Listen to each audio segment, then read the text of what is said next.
오늘의 말씀지기 이혜님 간사입니다. 9월도 벌써 중순에 접어들었습니다. 계속해서 출애굽기 큐티를 하시면서 은혜 받고 계신가요? 오늘은 저와 함께 우리를 지키시고 도우시는 하나님의 은혜를 묵상해 봅시다. 하나님은 하나님의 백성들을 내보내지 않는 바로의 완악함을 보시고 애굽 땅에 물이 피가 되는 첫 번째 재앙을 내리셨습니다. 하지만 그럼에도 회심하지 않는 바로를 보시고 개구리 떼가 몰려드는 두 번째 재앙, 티끌이 이가 되는 세 번째 재앙을 내리셨습니다. 티끌이 이가 되는 재앙을 겪으면서도 하나님을 하나님이라 인정하지 않고 도리어 완악한 마음을 가지고 있었던 바로에게 모세가 찾아갑니다. 모세는 하나님의 백성인 이스라엘 백성들을 내보내줄 것과 그러지 않으면 이번에는 애굽 곳곳에 파리떼가 가득하게 하겠다는 하나님의 뜻을 전합니다. 하지만 바로는 그 경고를 듣지 않았고 결국 바로의 궁과 그의 신하의 집과 애굽 온 땅에 파리떼가 가득하게 되었습니다. 파리로 말미암아 애굽 땅 전체가 황폐해지며 결국 바로는 이스라엘 백성들을 내보내주겠다고 모세와 아론에게 약속합니다. 이 약속으로 인해 파리떼가 깨끗하게 사라졌지만 재앙이 사라진 후 또다시 바로의 마음이 완강하게 되어 이스라엘 백성들을 내보내지 않는다는 내용으로 본문이 마무리됩니다. 당시 애굽 사람들은 파리를 자신을 보호하는 여신으로 여기며 숭배해왔습니다. 고대 애굽에서는 파리 중에서도 맵시 파리를 거룩한 것으로 생각하고 바알세붑이라 부르며 그들의 신으로 섬겼습니다. 그들은 바알세붑이 파리로 질병을 생기게도 하고 또 그 질병을 낫게도 하는 신이라고 믿었습니다. 하지만 그들은 재앙을 겪으면서 그들의 파리 신은 하나님 앞에 속수무책으로 당할 수밖에 없는 허상이었음을 알게 되었을 것입니다.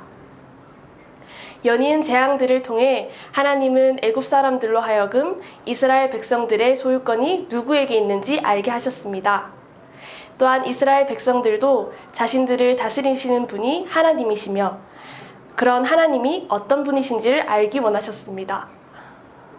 이스라엘 백성들은 당시 너무나 막강하여 도저히 흔들리지 않을 것만 같았던 애굽이 하나님이 내리시는 재앙들로 인해 서서히 흔들리는 것을 보았을 것입니다.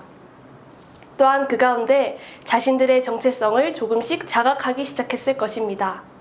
이번 네 번째 파리떼 재앙을 통해 특별히 살펴봐야 할 부분이 있습니다. 이는 바로 파리떼 재앙은 앞서 일어난 재앙들과는 다른 점이 하나 있다는 것입니다. 그날에 나는 내 백성이 거주하는 고센 땅을 구별하여 그곳에는 파리가 없게 하리니 이로 말미암아 땅에서 내가 여호와인 줄을 내가 알게 될 것이라. 내가 내 백성과 내 백성 사이를 구별하리니 내일 이 표징이 있으리니 하셨다 하라 하시고 본문 22절, 23절에서 나와 있듯이 하나님은 이번 네 번째 재앙을 내리실 때 이스라엘 백성과 애굽 백성을 구별해 내십니다. 재앙의 범위가 애굽 백성들에게만 적용되도록 하셨던 것입니다. 하나님은 고센 땅에 거주하고 있었던 하나님의 백성, 이스라엘 백성들을 재앙으로부터 지키고 보호하십니다. 이를 통해 하나님의 진노의 화살이 누구에게로 향했는지 하나님은 명확히 보여주셨고 이스라엘 백성들을 향하신 하나님의 사랑과 계획을 나타내셨습니다. 하나님은 많은 사람들 가운데 하나님의 백성들을 구별해내시어 지키고 보호하십니다. 다가오는 재앙 앞에서 그분의 놀라우신 방법들로 하나님의 백성들을 보호하십니다. 살다 보면 오늘 본문 속 파리떼 재앙과는 다른 모습이지만 재앙들이 찾아올 때가 있습니다. 또한 꼭 재앙이 아니더라도 하나님의 뜻을 따라 순종하며 살기까지 어렵게 만드는 수많은 장애물들이 있습니다. 이러한 상황 속에서도 하나님은 반드시 하나님의 백성 삼으신 우리 각 사람을 지키시고 보호하십니다. 우리 각 사람을 향한 놀라우신 하나님의 뜻과 계획을 선하게 이루어 나가시기까지 때로는 보호하시고 때로는 지키시며 우리를 향하신 그분의 사랑과 크신 계획을 나타내십니다. 하나님께서 내 삶을 온전히 보호하셨음을 경험하셨던 적이 있습니까? 지금껏 우리 삶을 지키시고 보호하신 하나님의 일하심을 다시 한번 떠올리는 하루가 되길 원합니다.